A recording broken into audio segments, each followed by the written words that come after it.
The rare, severe hurricane barreling toward Hawaii with 120 miles per hour wind could produce whiteout conditions, life-threatening flash floods and landslides as it hits the island's still-erupting Kilauea volcano, according to U.S. weather officials.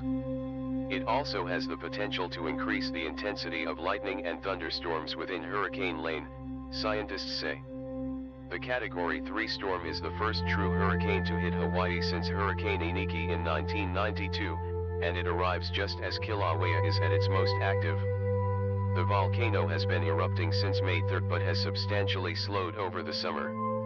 That's good for Hawaiians as it will dampen the volcano's otherwise potentially severe impact on the storm. Other volcanoes have interacted with hurricanes and the results have been disastrous, said Tracy Gregg, an associate professor of geology at the University of Buffalo. Kilauea is being polite, in comparison. Volcanic eruptions have the most potential for catastrophe when they are spewing huge columns of ash and gas into the atmosphere, like Mount St. Helens in 1980 or Pinatubo in 1991, scientists say. They are putting heat and ash into the atmosphere and that interacts with the moisture in the hurricane and can cause the ash to glob into little balls while it is up in the air and fall down as essentially hailstones and cause landslides, Greg said. Greg described it as two monsters passing in a closet. They are really not going to notice each other. They are just going to keep doing what they do.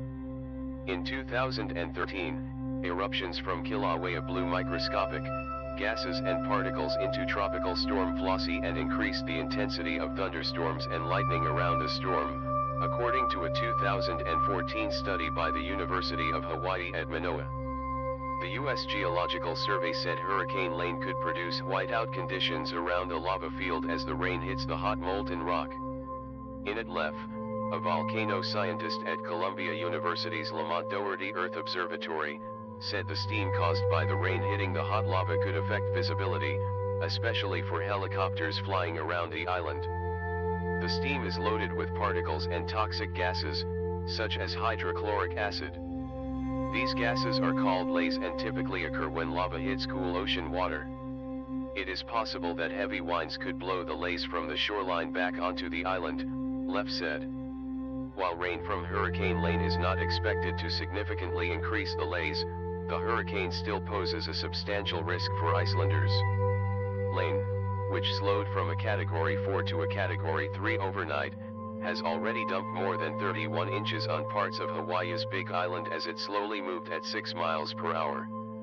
Excessive rainfall associated with this slow-moving hurricane will continue to impact the Hawaiian Islands into the weekend, leading to significant and life-threatening flash flooding and landslides, the National Hurricane Center said in a weather advisory.